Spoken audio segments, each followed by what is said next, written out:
Hello, Sofa Squad, and welcome back to the damn podcast channel. Y'all, we're at the podcast channel today. Here we go over headlines, case updates, and I go live from time to time and talk about cases and whatever's going on in true crime world and kind of hang out with y'all. So make sure you're subscribed to this if you're not used to seeing me over here.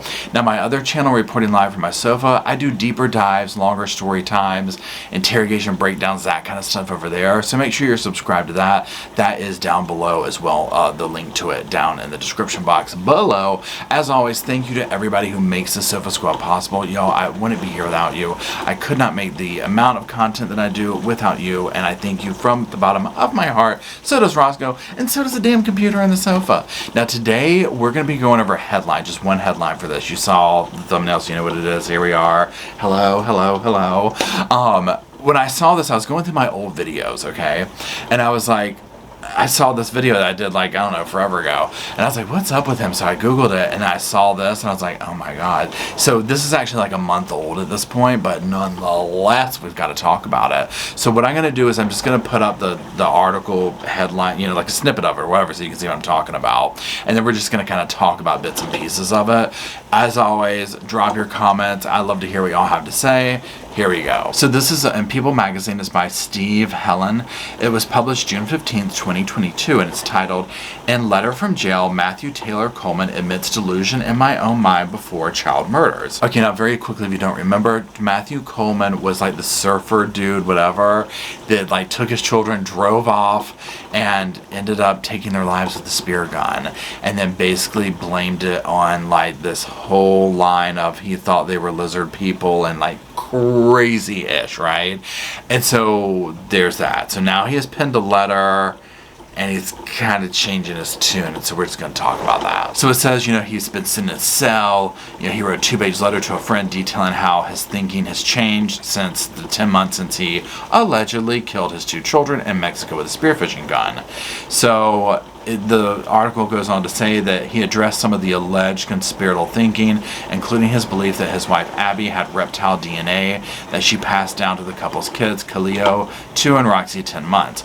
Coleman has been charged with 2 counts of foreign first-degree murder of United States nationals and has pleaded not guilty. So it says, "I was deceived. I was deceiving myself. I know now that the reptile DNA thing was a delusion in my own mind. I made myself believe something that wasn't there." Yeah, we just got to pause for 1 second on this.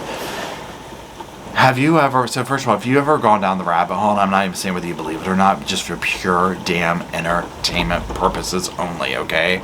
If you've ever gone down the rabbit hole of one of David Icke's, or Ike's, I don't know how you say his name's books, probably 20 years ago I read one of them. It goes deep and hard, y'all, with this DNA, lizard stuff, and all this kind of stuff, right? To each their own, okay? And let me just say this. You believe what you want to believe, do what you want to do. That's your front porch. This is my front porch, right? I only have a problem with stuff like this if, number 1, you bring it on my front porch, or number 2, you take your children to Mexico with a spear gun and kill them because you think that that is what you're supposed to do because of lizard people. I draw the line somewhere in there, okay? Just so we know this. Okay, so let's continue reading through the article. Now, it does outline that horrible day where they were packing, August 7th, 2021. They were packing their stuff up, and he just took the kids in his van that he drove from Santa Barbara and like went off, and it was like, I'm sure the wife was like, what is going on, right? So she calls the police. She tells the authorities that she and her husband had not been arguing, that there was no marital strife. She told cops that she didn't believe that the children were in any danger, and that she thought Matthew would eventually return home with the kids. Now that part is so sad because I'm just like, oh my God, if she only knew then, right? I mean, but again, and I'm not trying to victim blame her, but I'm just putting myself in that situation of, so your partner takes the kids and drives off. I guess it's like, well, what? I mean, she doesn't know at the time that he's going to Mexico, right? It's just, that whole part is so bizarre to me because I would just be like what just happened, right? Anyway, let's keep going. It says, but he didn't return. He allegedly drove the kids to Mexico. 2 days later, he took them to a ranch. He killed them with a spearfishing gun, then went back to his hotel later. He was arrested when he attempted to cross the border back into the United States. Now, it does go into the criminal complaint and about how he was motivated, allegedly, by various outlandish conspiracy theories. And I'm just going to quote the article here. So he said visions and signs revealed that his wife, Abby Coleman, possessed serpent DNA.